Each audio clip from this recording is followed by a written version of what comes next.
नमस्कार दोस्तों, कैसे हैं आप सब। उम्मीद करती हूँ आप सभी अच्छे होंगे। दोस्तों, आजकल लोग सक्सेस पाने के लिए शॉर्टकट्स ढूंढा करते हैं, लेकिन आपको बता दूँ, शॉर्टकट्स हमेशा शॉर्ट टर्म के लिए ही आते हैं। अगर आपको लंबे समय के लिए सक्सेस प्राप्त करनी है तो आपको कुछ बातें अपने दिमाग में बैठानी होंगी, और आज इस कहानी के माध्यम से हम उन बातों के बारे में जानेंगे। आपसे निवेदन है कि इस वीडियो को पूरा ज़रूर देखें, क्योंकि इस वीडियो में आपको सफलता का वो रहस्य सीखने को मिलेगा जिसके बारे में आज तक आपको किसी ने नहीं बताया होगा। प्राचीन समय की बात है। एक सबल नाम का लड़का एक नगर में रहा करता था।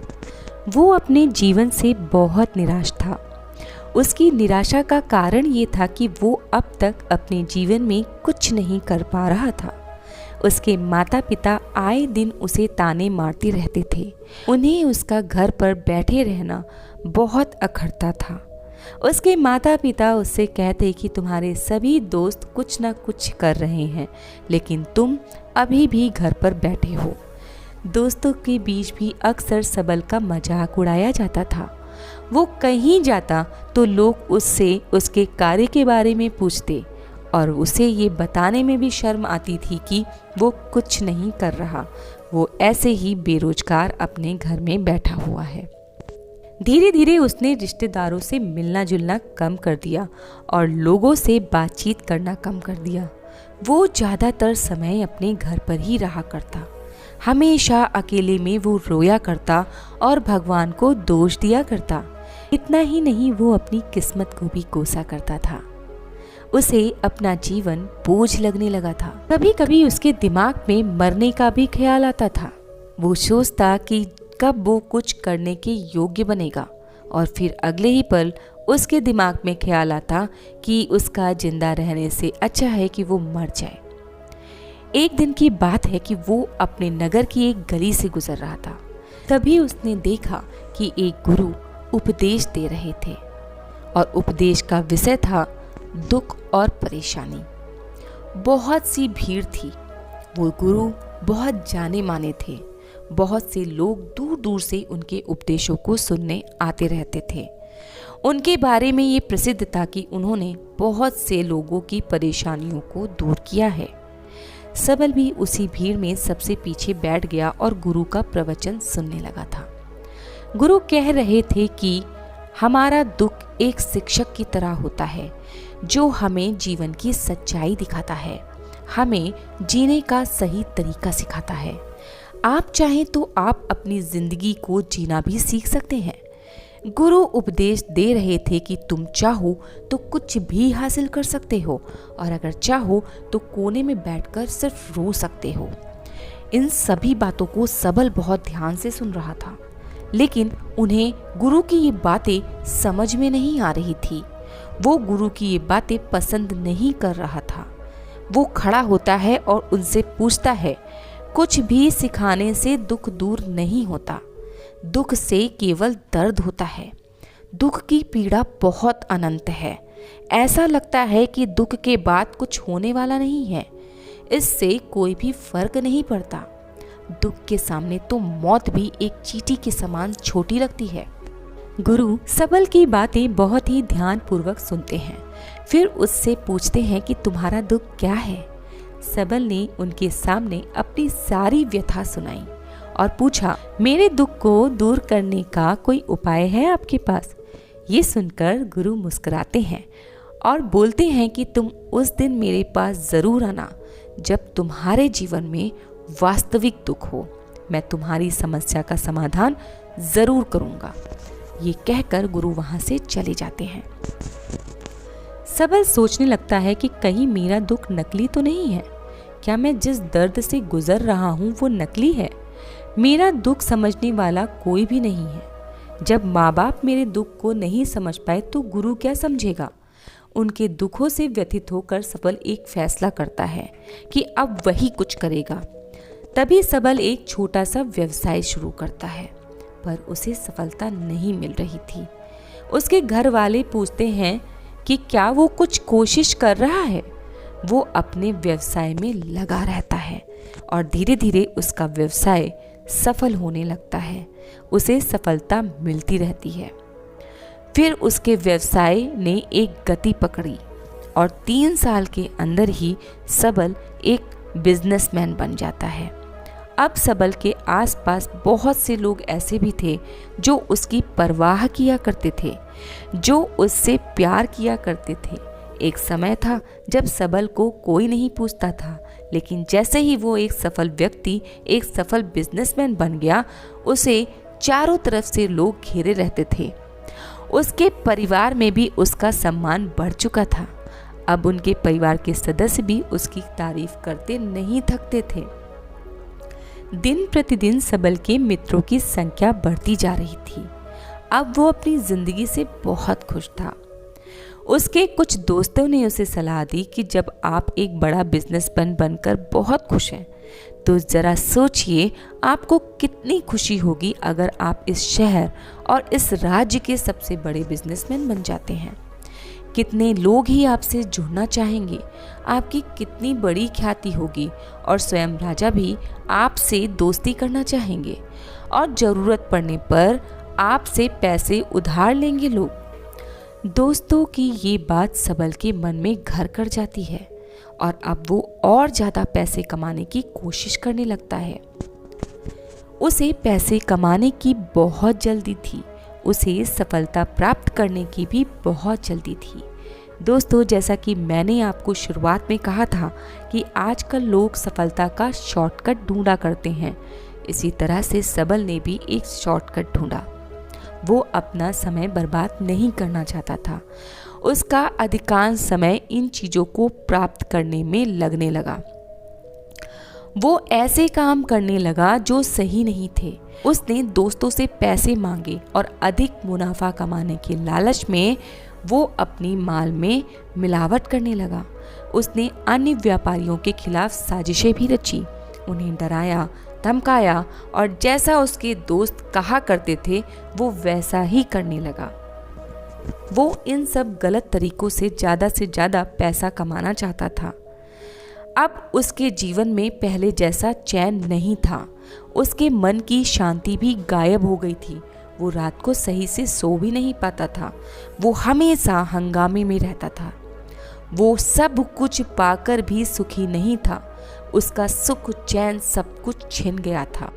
एक दिन सबल को वही गुरु याद आए जिन्होंने कहा था कि जब तुम्हारे पास सच्चा दुख हो तब मेरे पास आना, मैं तुम्हारी समस्या का समाधान ज़रूर करूँगा। वो अपनी बड़ी सी गाड़ी में बैठा और उन गुरु के आश्रम में पहुँचा। गुरु के पास जाकर सबल बोलता है कि गुरुवर, आपने मुझे अपने पास आने के लिए कहा था जब मेरे जीवन में सच्चा दुख आए तो। आज मैं बहुत दुखी हूँ। मेरा सुख और चैन सब कुछ छीन गया है। मेरी नींद तक हराम हो गई है। मुझे कहीं भी शांति नहीं मिल रही है। इस प्रकार से गुरु से सबल ने अपनी सारी समस्याएं बता दी। गुरु ने कहा, जब तुम पहली बार मुझसे मिलने आए थे तब भी तुम किसी दुख में थे और तुमने उस दुख से क्या सीखा? सबल ने कहा, सिर्फ सोचने और चिंता करने से कुछ नहीं होता। आपको अपने दुख को दूर करने के लिए कुछ करना चाहिए और सिर्फ काम करने से कुछ नहीं होता, उसका परिणाम भी मिलना चाहिए। जब आपको लगता है कि आपका लक्ष्य हासिल नहीं हो पा रहा, तब रास्ते में चाहे जितनी भी मुश्किलें क्यों ना आ जाए, मन चाहे जितना भी निराश क्यों ना हो, मन चाहे जितना भी परेशान क्यों ना हो, आपको कितना भी लगे कि अब कुछ नहीं होने वाला, तब भी आपको अपने ऊपर से विश्वास नहीं छोड़ना चाहिए। आपको विश्वास रखना चाहिए कि मैं जो भी कर रहा हूँ उसमें सफल ज़रूर होऊंगा। लोग केवल सफल लोगों का ही सम्मान करते हैं। कोई कितना भी अच्छा क्यों ना हो, वो हमेशा लोगों की नज़रों में बोझ बना रहता है जब तक वो सफल नहीं होता। गुरु ने सबल की बात बहुत ही ध्यान पूर्वक सुनी और मुस्कुराते हुए बोले, अभी भी तुम्हारा ये वास्तविक दुख नहीं है। जब तुम्हारे जीवन में वास्तविक दुख आए तो मेरे पास आना, मैं उसे ठीक कर दूंगा। सबल वहां से जाने लगता है। जाते समय उसने साधु को एक सोने के सिक्कों से भरा हुआ घड़ा भेंट करना चाहा। घड़ा देखकर गुरु ने कहा कि ये मेरे किसी काम का नहीं है।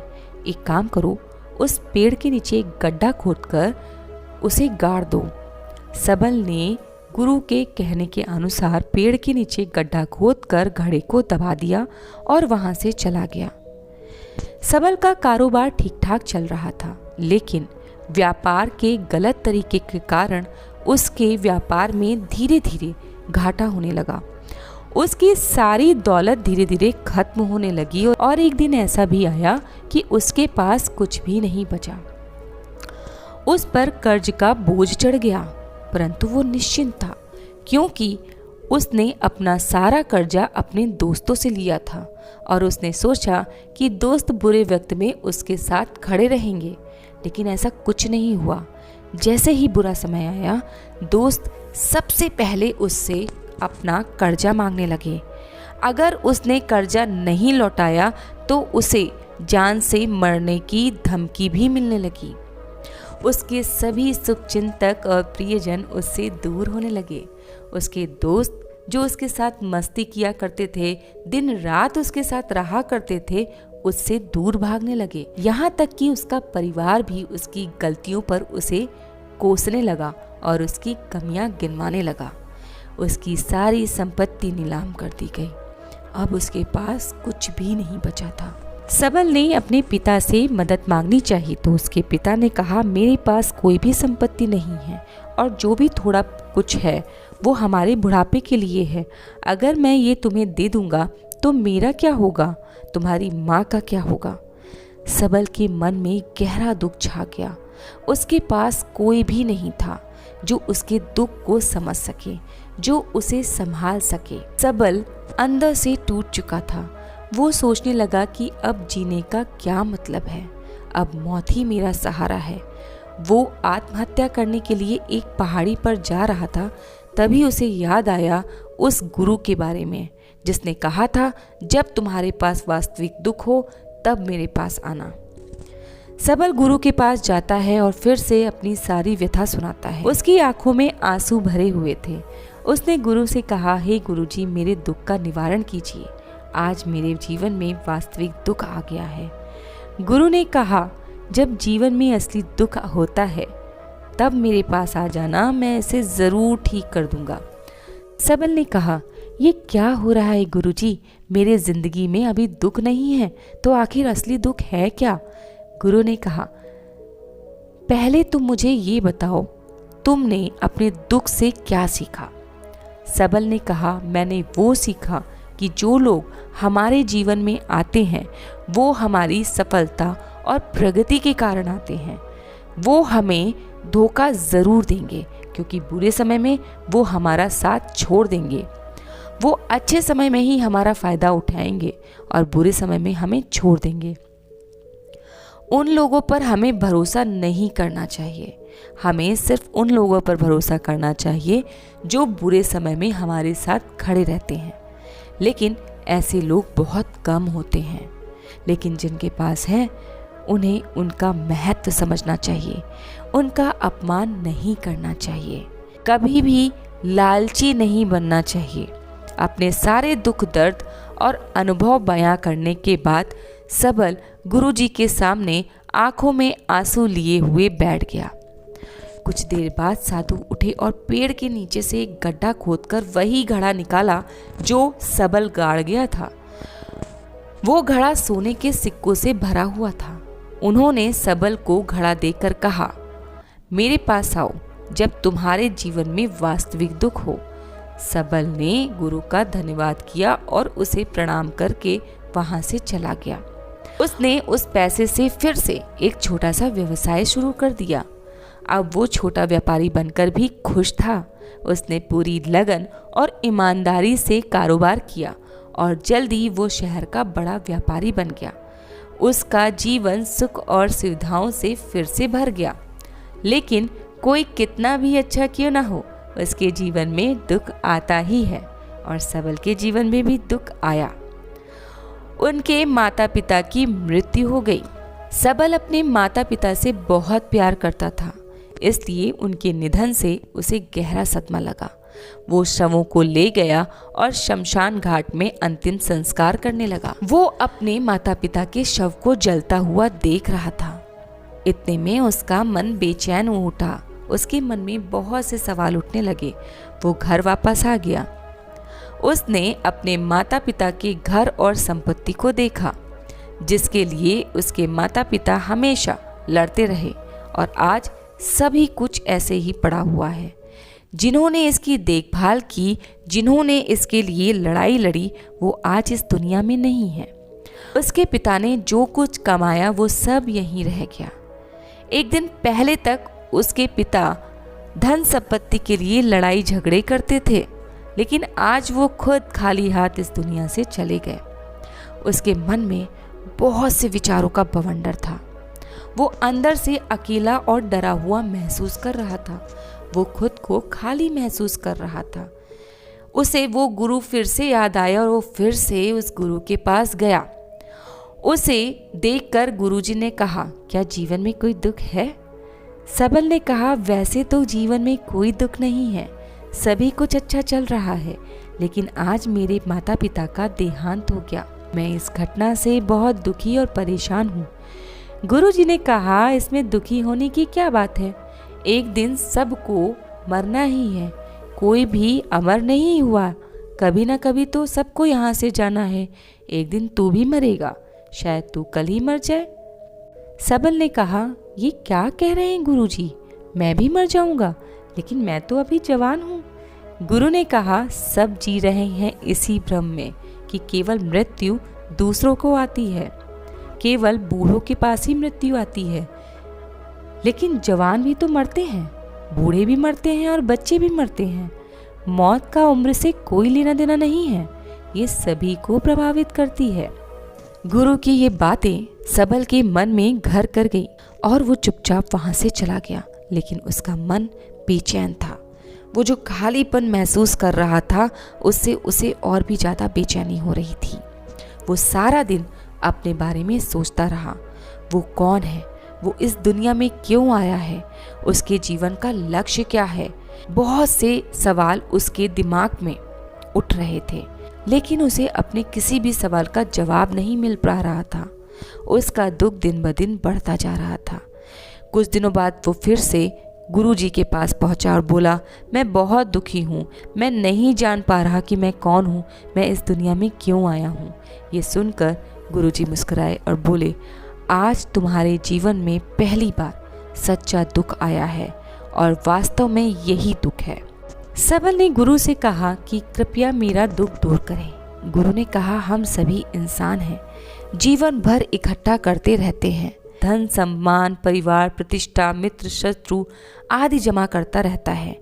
गुरु ने पूछा, क्या हम एकत्रित की गई चीजों में से कुछ भी अपने साथ ले जा सकते हैं?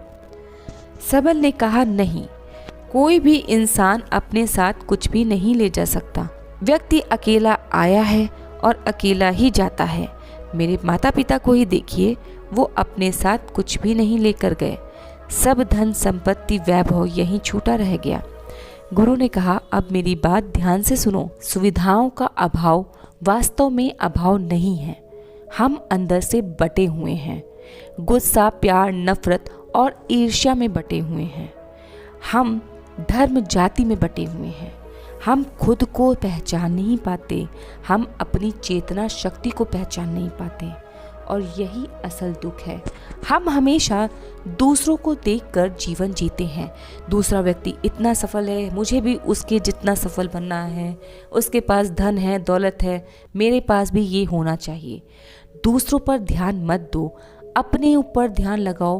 अपनी चेतना शक्ति को एकजुट करो, खुद को एकजुट करो। जब हम खुद को जुटाएंगे तो मृत्यु के समय हम एकजुट रहेंगे और खुद को पहचानने में सक्षम रहेंगे। और जब हम खुद को पहचान जाएंगे तो दुख हमें कभी भी हो ही नहीं सकता। वास्तव में धन, सम्मान और सुविधाओं का अभाव, लोग इसे दुख समझते हैं और इसी की वजह से जीवन भर रोते रहते हैं। लेकिन असल बात तो ये है कि लोग खुद को नहीं समझते, समाधान खोजने का प्रयास नहीं करते। उन्हें समाधान कभी भी नहीं मिलेगा, क्योंकि जिसे लोग दुख कहते हैं वो वास्तविक दुख नहीं है। ये सिर्फ आदमी की इच्छा होती है और इच्छाएं कभी भी पूरी नहीं होती। हम अक्सर उन समस्याओं का समाधान खोजते हैं जिनका समाधान है ही नहीं, क्योंकि जिसे लोग दुख समझते हैं वो वास्तविक दुख है ही नहीं, वो व्यक्ति की इच्छा है और इच्छा कभी पूरी नहीं हो सकती, इसलिए उसके प्रश्नों का समाधान भी नहीं मिल सकता। इन सब से परे अगर तुम्हें अपने दुखों का अंतिम समाधान चाहिए तो पहले खुद को जानो, इस दुनिया से अपनी ऊर्जा वापस लो, इकट्ठा करो और मृत्यु से पहले अपने आप को जानने की कोशिश करो। खुद को बिखरने मत दो। भावनाओं और इच्छाओं से बिखरे हुए मनुष्य में से निकल आओ। अनियंत्रित मन को नियंत्रित करो, कल्पना शक्ति को विराम दो। दुख का यही कारण है कि अगर इच्छाएं पूरी नहीं होती तो व्यक्ति दुखी रहने लगता है।